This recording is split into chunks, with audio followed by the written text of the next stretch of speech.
Quand j'étais enfant, j'étais un mauvais élève. J'étais un mauvais élève parce que j'avais peur de ne pas savoir répondre aux questions que me poseraient les adultes.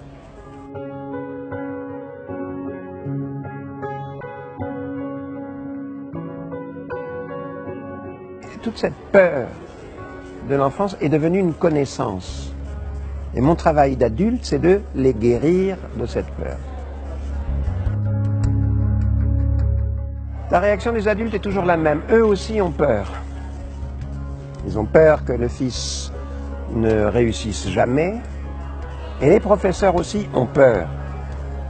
Ils ont peur d'être de mauvais professeurs. Tout ça, c'est une affaire de solitude.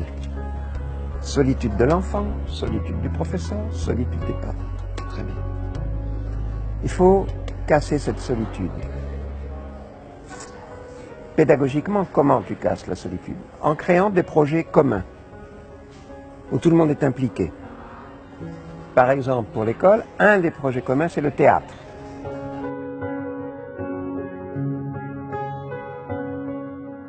Alors que je mentais beaucoup à un professeur de français, parce que je ne faisais pas les devoirs et j'apprenais pas les leçons, il m'a dit, c'est bien, tu as beaucoup d'imagination, c'est bien.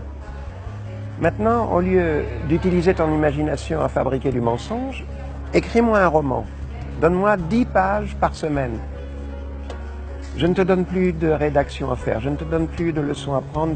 Tu fais juste ce roman pour moi, 10 pages par semaine. Et ça m'a sauvé, ça. C'est-à-dire que ce professeur a transformé un élève passif, il l'a transformé en un élève actif. C'est-à-dire qui écrit un roman. Les jeunes aujourd'hui, les enfants, tout petits, déjà dans le berceau, sont considérés par la société de consommation comme des clients, qui sont des publicités pour les pousser à consommer des tablettes, à consommer des portables, à consommer des vêtements, à consommer. Et ça, c'est leur culture. C'est la culture quotidienne. Et ces enfants arrivent à l'école. Et ils vont se conduire vis-à-vis du professeur comme des petits consommateurs. Moi, professeur, je ne m'adresse pas à tes désirs, je m'adresse à tes besoins fondamentaux. Besoin d'apprendre à lire, le besoin d'apprendre à compter, le besoin d'apprendre à penser, à réfléchir. La plupart de ces besoins sont antinomiques avec tes désirs. Et c'est pour ça qu'il est beaucoup plus difficile d'être professeur aujourd'hui que dans les années 50, où les enfants n'étaient pas encore les clients de la société marchande. Et le problème, c'est que l'enfant, tout petit, dans son berceau, lui, il va croire que son désir est un besoin fondamental. Il va croire que son bonheur dépend de la satisfaction d'un désir qu'il prend pour un besoin fondamental. Le travail des adultes, c'est de dissocier ces notions de désir et de besoin. Et le bonheur, le vrai bonheur, on peut l'atteindre en apprenant à comprendre. C'est ça qui rend heureux. Quand je comprends les choses, tout d'un coup je comprends. Je comprends que la publicité est mensongère. Je comprends que la compréhension est une bonne source de bonheur véritable. Je pense qu'on ne peut pas se défausser de ses propres responsabilités sur une institution. Il faut d'abord que je sois, moi, en tant que parent, que je me sente responsable de mon comportement face à mes enfants. Qu'est-ce qui fait l'éducation des enfants? C'est l'exemple.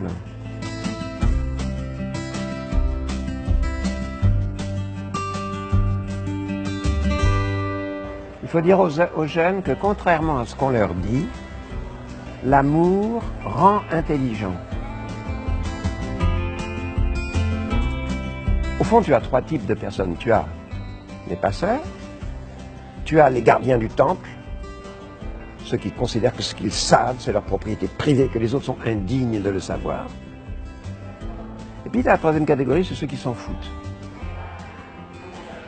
Incultueux.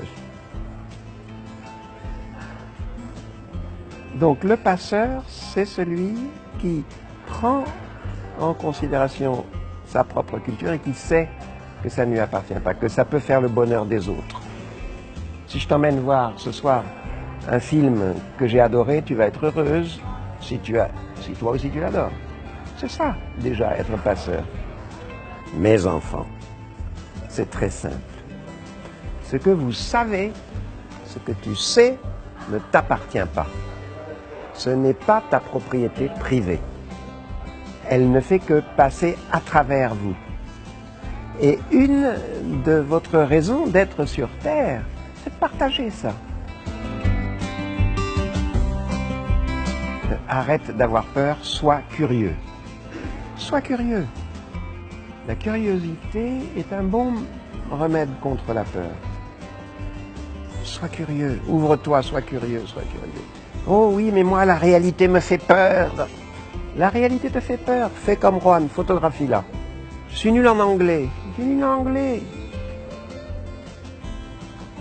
Prends un petit ami anglais. Tu vas voir, tu vas faire des progrès. Ça va t'ouvrir. Ouvre, ouvre, ouvre. Sois curieux. Ne te referme pas.